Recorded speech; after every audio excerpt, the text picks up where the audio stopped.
going to mention first that we are in a new situation.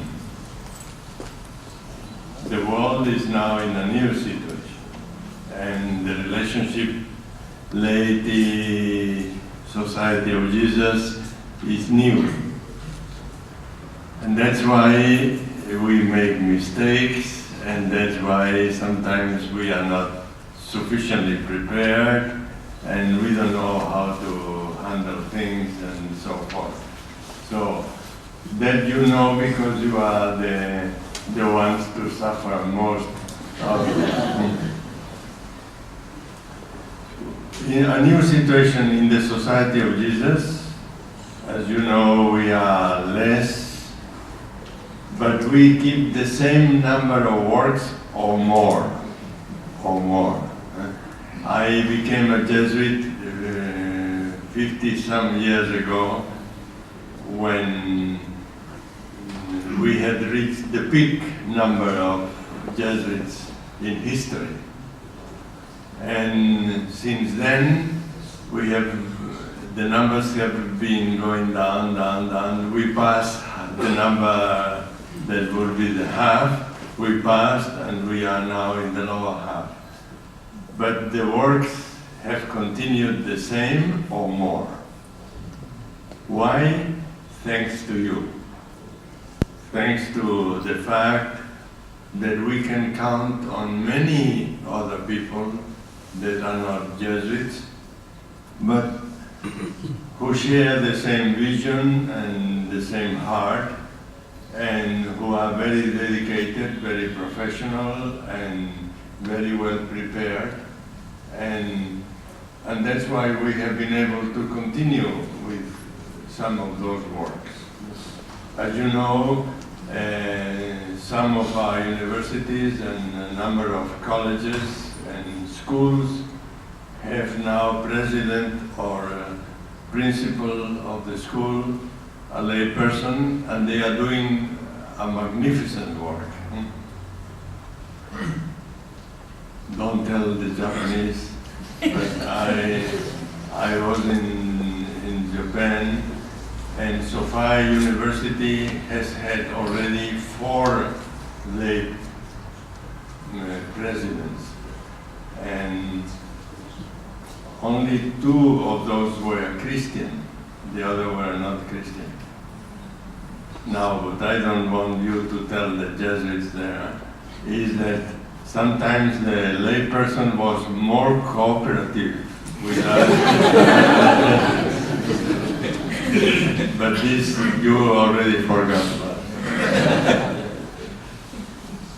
So, therefore, the situation has changed. But even so, if we are honest, we have to recognize that even before the crisis of numbers, even before, many of our works were possible because of you also. Because we had many lay cooperators who were very dedicated, very generous, and who carried many of the things that we could not carry. And as you know, one of the things that has happened in the world now is that the lay people are better prepared, more professionally, better educated, and therefore they are more critical also, because they see more. Our houses, thank God, have become a little more transparent, a little more open. You can enter the dining room and you know that we are not all the time in the chapel, that we watch television and we eat and etc. So you have seen that, and therefore you look at the priests with new eyes. You don't see the holy man who is always in the chapel, but you see the person who is there with all his shortcomings and all his limitations that we always carry. So that has changed.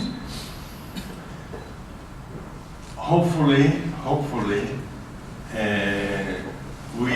we also have changed. We Jesuits, and at least we are approaching the generosity that St. Ignatius had for cooperators, benefactors, and so forth. I have been very impressed by rereading his letters, and every time he writes to cooperators, benefactors, and so forth, he finishes the letter saying,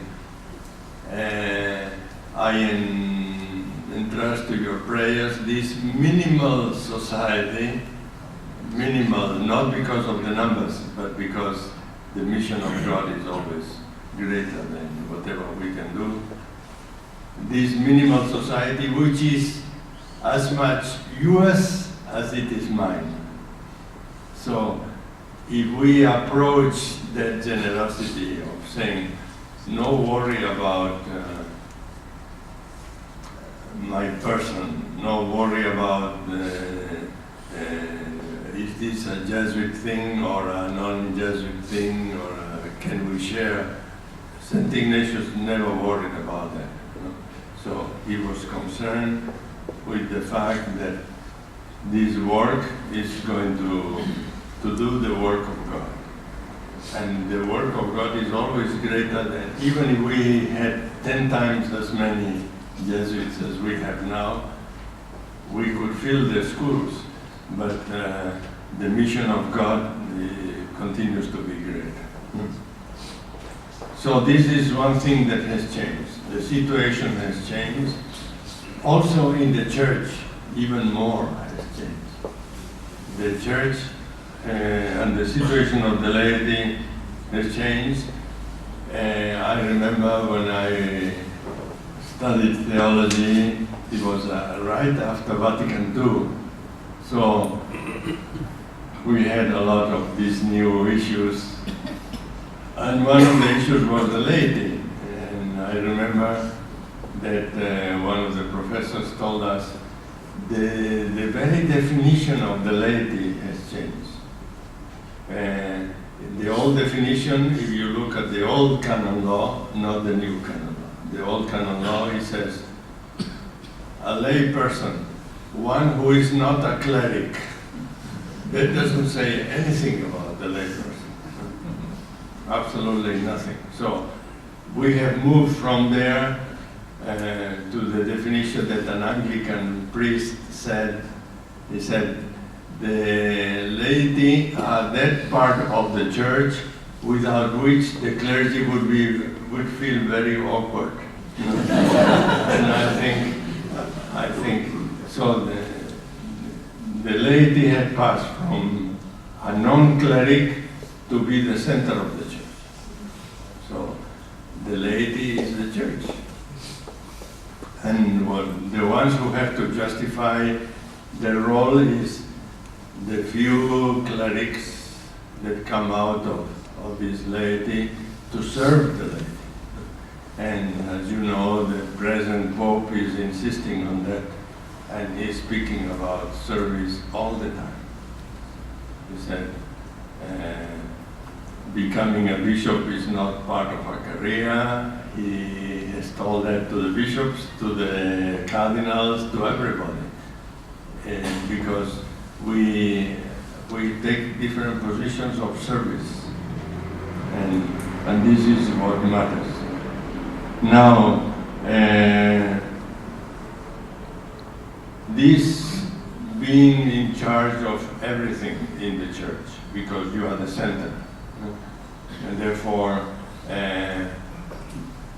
Vatican II spoke of the apostolic mission of the laity, spoke about the laity being called to sanctity, to holiness. No? So all the things that we thought they were for specialists, the religious would take the holiness, the priest would take the power, the theologian would take the doctrine, and so forth. All this is now in the hands of the whole community, which is formed basically by laity. But this doesn't happen automatically.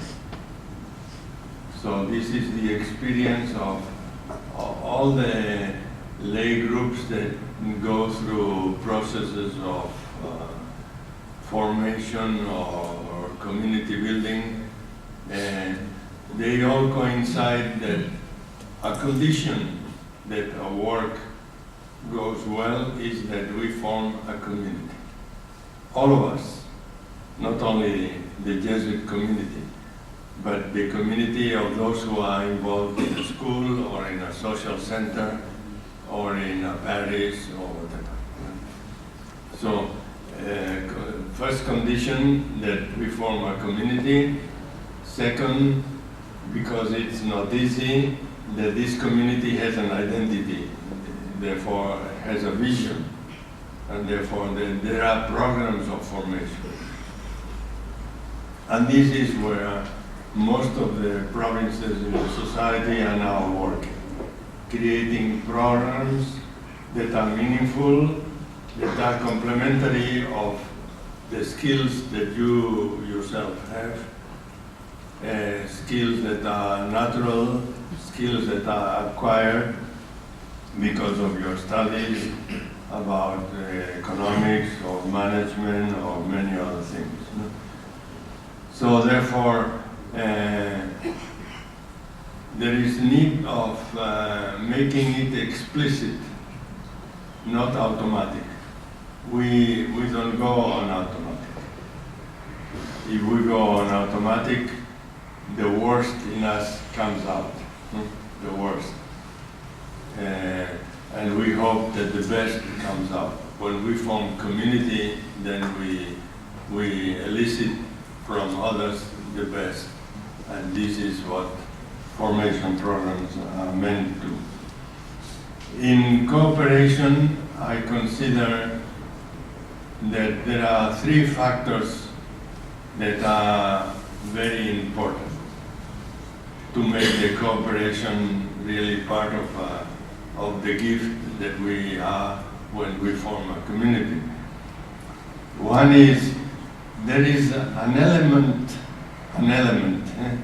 not the whole thing, but there is an element of gratuity in service. This is what in the past we had when many careers were vocational. We saw that in the doctor, in the nurse, that give this extra attention that allows the doctor to go at midnight if he has a call and visit a home, or the nurse to look twice into a room because the patient is not in the bed and fussing. I say, what happens? There is something funny.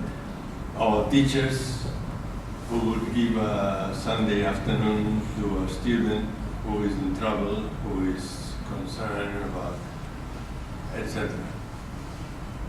In Japan, there is a program, a television program called Encounters or something like this, no? And they look for a famous person, a politician or a writer or a pop singer, anybody who is famous, very popular, known, and they look through interviews with him. They find out who is the person who influenced him most. And then the program is the television station. They look desperately for the person who has changed cities and jobs and all that until they find that person. And then on before the screen, the television stage, they meet. They don't know that they are going to meet the other person, but they meet, and it's very emotional. You can imagine, no? It's a lot of memories come together with that. Well, 80% are school teachers. And it's because these famous people, they feel that there was a point in which I was desperate. I had a big problem. My parents could not help me. And that teacher spent an afternoon freely with me, you know, and encouraged me, gave me direction, and this has made a tremendous difference in my life. That's the pattern. That's gratuity. That's what I mean by gratuity. It's the ability to give part of myself to another person.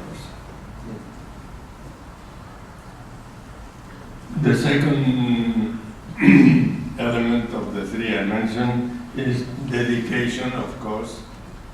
And this, you know how much medicine requires dedication. Teaching requires dedication because people keep changing, and children now are not like we were. And I don't say that with nostalgia. I say that because they are native internet, you know, or native digital, and I am a tourist digital. So I don't know how they feel. I don't know how they approach reality. And a teacher is the one facing the music all the time.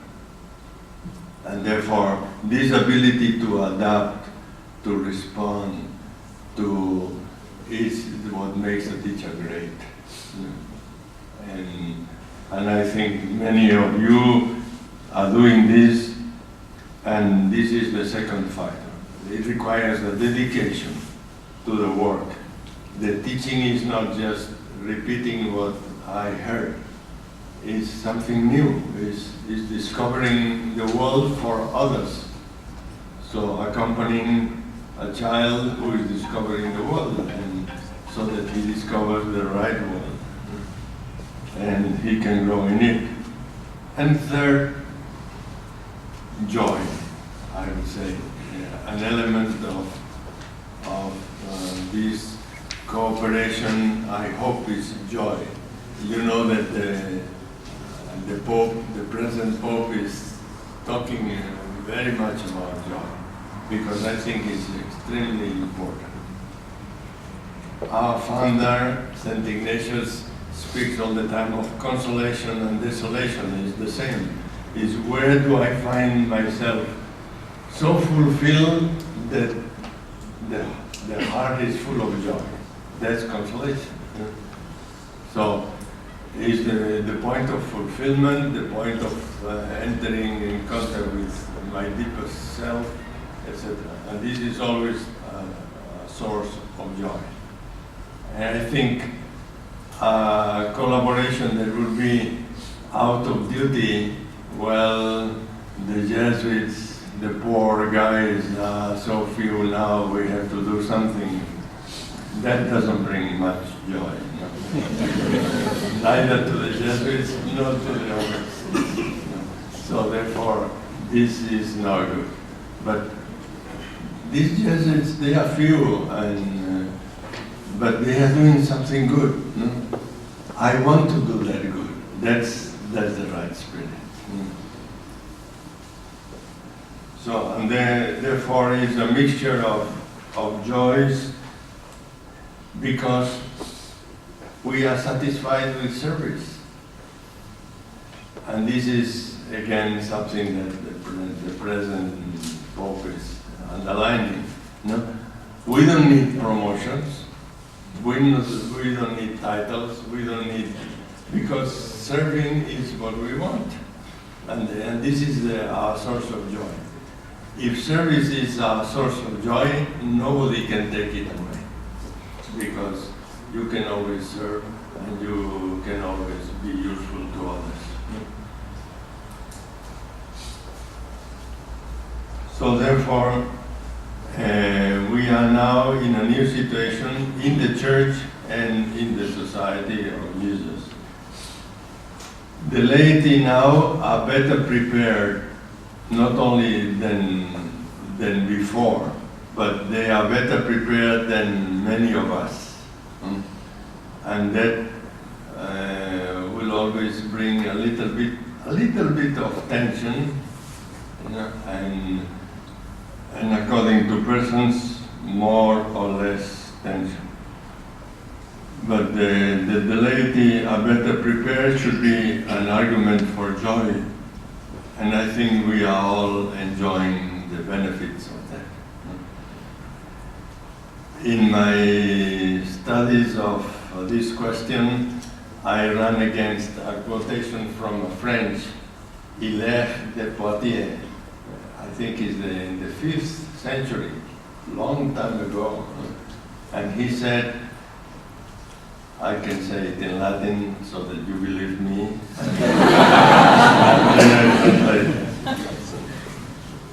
He says, Sanctior, more holy, Sanctior mens laecorum quam cor est sacerdotum.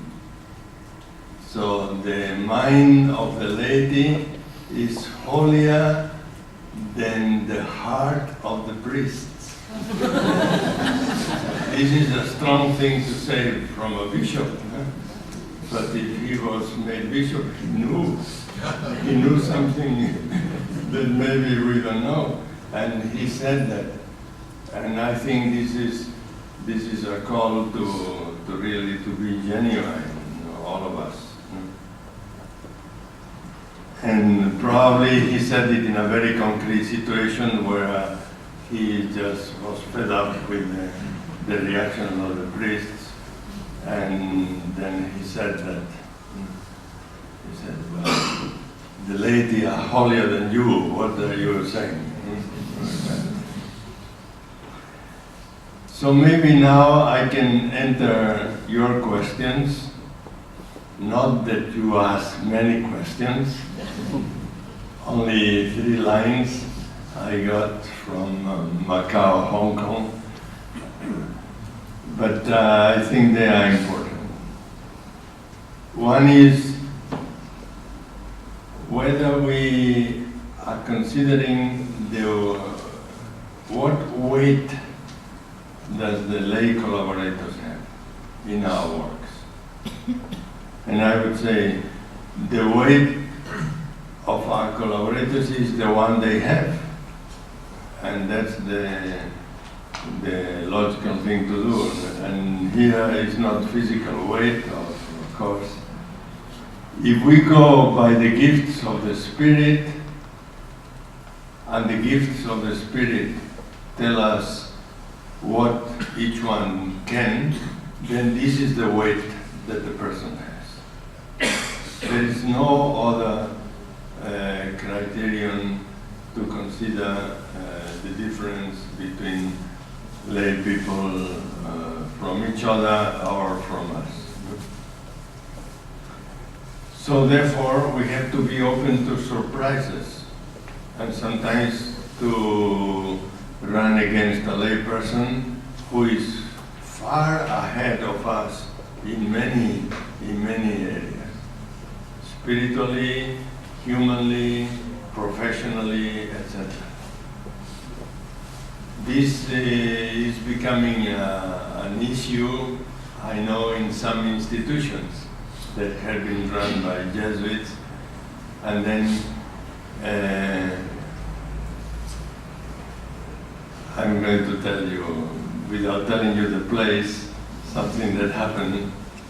And the principal of the school was a man of vision and fairness. And there was a lay woman in that school that, to him, she had all the qualities to be the principal of the school. But there were 4 Jesuits younger than the principal. And so he prepared things so that this young woman would become the principal after him. And she became the principal. Well, the 4 Jesuits weren't very happy, to say it mildly.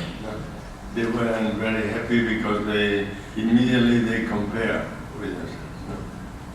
What is Is there anything missing in us that we couldn't be? No.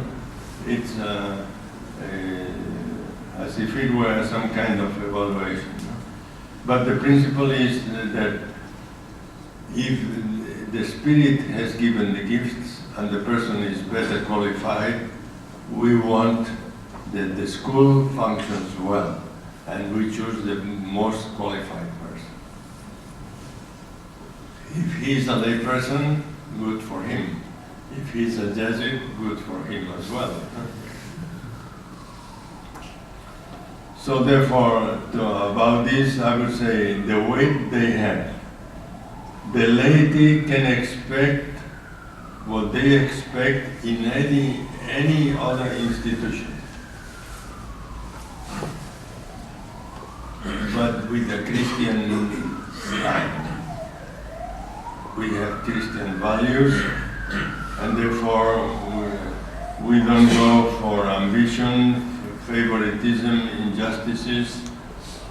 We take for granted that fairness and Christian values are going to be at the center of whatever we do, but everybody has to expect, like in any other institution, if there is a person more valuable than myself, let the other person do the dirty work. After all, being in positions of authority is not a glorious promenade. There is a lot of pain and suffering and all that. Second question, can Jesuits adapt to the lay mentality in case of conflict? Sometimes there are conflicts, no? Can the Jesuits adapt or understand what is happening and what is behind the concept? I hope they do. That's all I can say.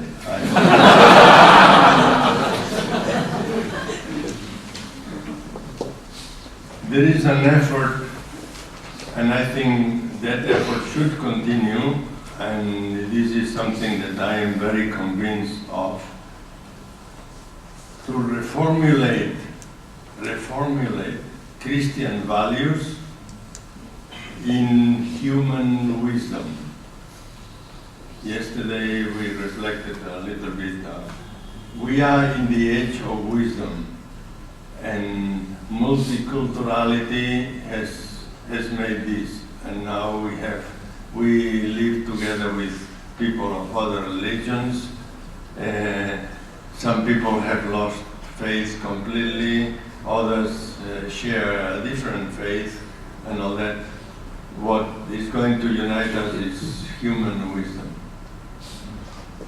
And therefore, I recommend, the Jesuits included, to reformulate our tradition in human wisdom terms. Not take for granted that everybody understands what we mean. No, not everybody understands. But in human wisdom terms, everybody understands. This is one of the things that we see in the present Pope. An Italian journalist has said that for the first time in history, the poor can quote the Pope because they understand him. Before, there was a great admiration, no? But very few people understood what was happening. With this present Pope, he speaks the language of the people. Therefore, everybody understands him, and they quote him. And this is a new phenomenon in Italy, certainly. And another journalist said that many people who moved away from the church many years ago, they are buying the books of homilies of the present Pope, and they read them together in the family because they make sense. And because they come in my language, therefore referring to my life. And that's what people were looking. So I think that sometimes we just use a jargon that doesn't help. And we think that, well, if you go to a course, a special course, you will learn the jargon and then you will understand us. That doesn't work. We have to reformulate things in the language of the people. And then once we stop saying, this is Ignatian way of teaching, we take the Ignatian out and we say, this is the way of teaching. Everybody understands and everybody wants to teach like that. Why do we say Ignatian? Well, you can say, well, I'm not a believer, so that's for you. Huh? But if it's wisdom, everybody wants wisdom. And I think this is something that we have to do, so that all can participate and exchange. I remember visiting, when I was provincial in Japan, visiting schools. I would speak also with the teachers, and they would tell me, we are very happy because there are now courses for formation for us, and this is very helpful.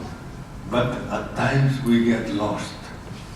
Suddenly the priest says, discernment, what is he talking about? Or the exercises, or very simple languages, no? And they get lost. And then the conclusion is, okay, this is for you, Jesus, not for us. So if we want to communicate, we have to communicate. It is important to have places and times where all can speak of their life. If we want to create a community, if the laity do not speak, they cannot expect the Jesuits to guess their point of view. And this is the other side of the coin. So if you want the Jesuits to understand in a conflict situation, you have to tell us, what is the problem? What is the situation? What is your point of view? Otherwise, you are provoking that we guess. No? Well, this is so common sense that these Jesuits, if they are so clever, they should guess. No, it doesn't happen. Whether they are clever or not, that's another story.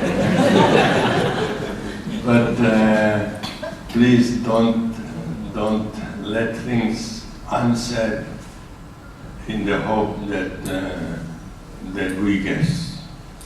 If you don't say it, we cannot. We guess all the time.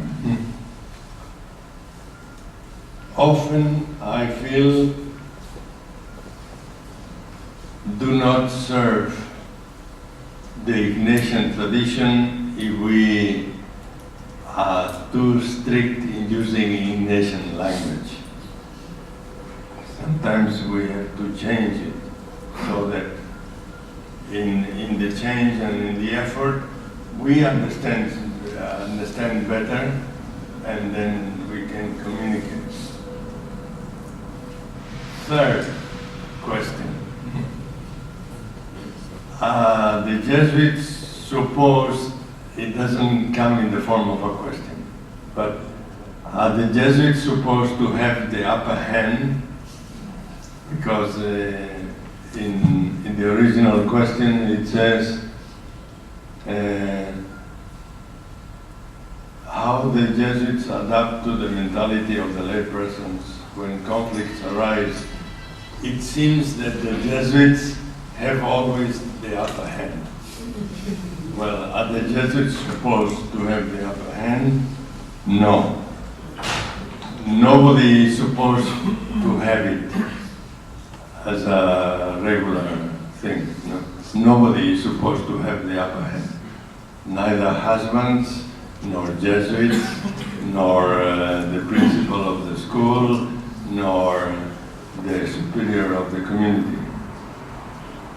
What we have is a process of dialogue in which we are looking really for the will of God, not for the will of the superior or the will of the Jesuit. It's not, how do you call this? It's not arm wrestling. No?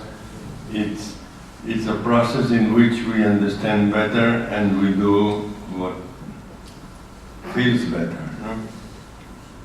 But at the same time, realistically, Jesuits, now allow me to do a little in favor of the Jesuits. Jesuits are used to own the works. Therefore, this is part of our history. We are used to own the works.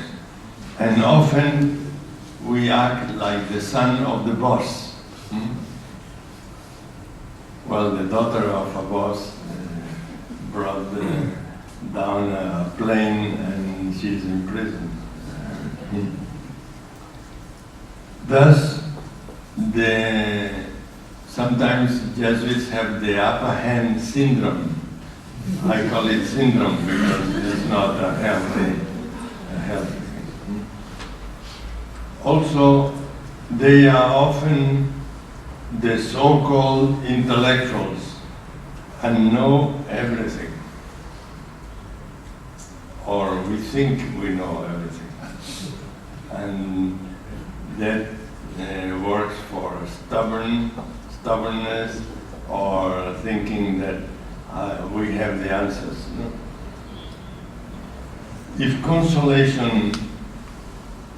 If it gives you some consolation, it's good to know, and I see that there are some sisters.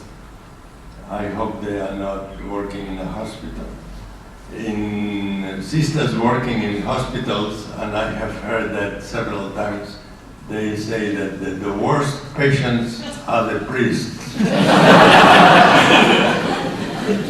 Because they know they know everything. And therefore, they tell the doctor, and the worst among the priests are the Jesuits. Because they tell the doctor, you have to do this to me. And the doctor feels like being pushed by the patient. Well, that's part of reality. But I heard that from more than one sister working.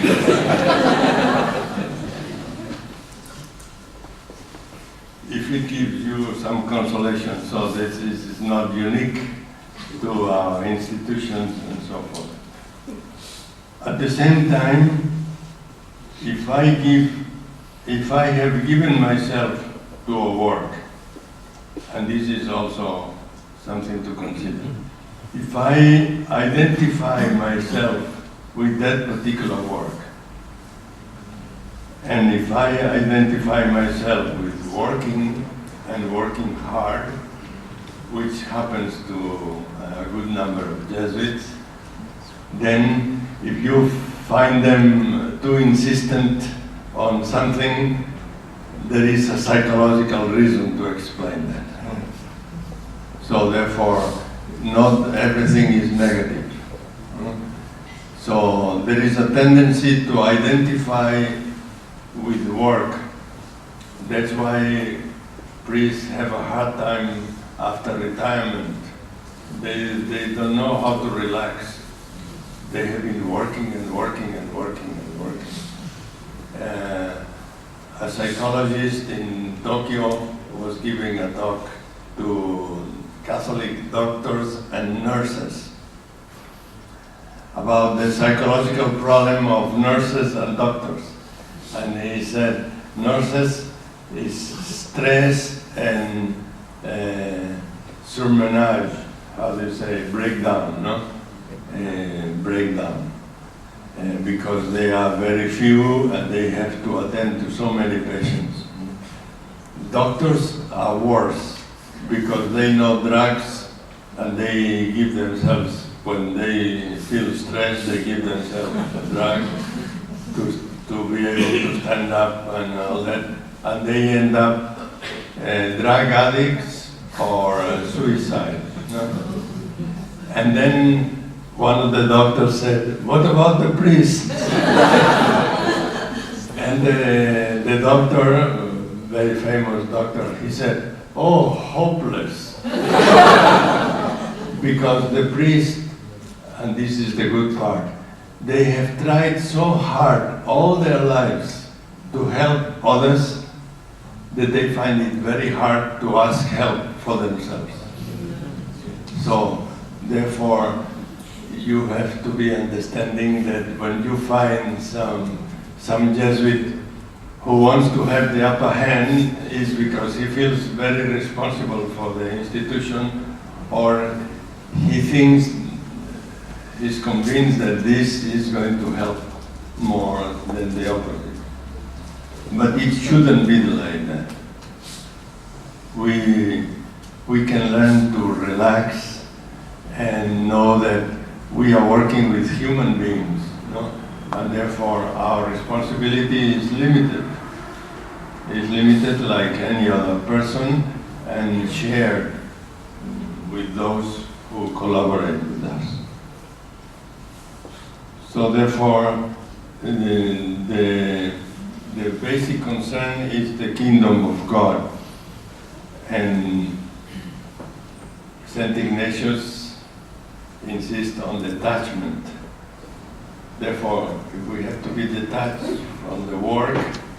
And somebody said that the essence of Buddhist spirituality is detachment from the fruit of your work. So you work hard, but at the end you are detached from the fruit.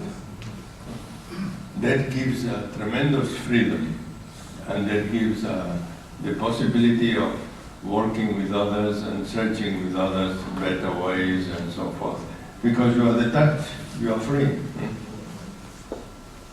So therefore, I would ask you to challenge us to this kind of detachment, so that even if we feel very attached to a work or to the results of a particular work in an institution, that we come to realize that this is not all, that the kingdom of God is more than this.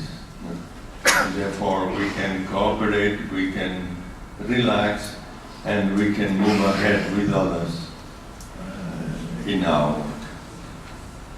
I think this is what I would like to share with you, and now I would like to hear your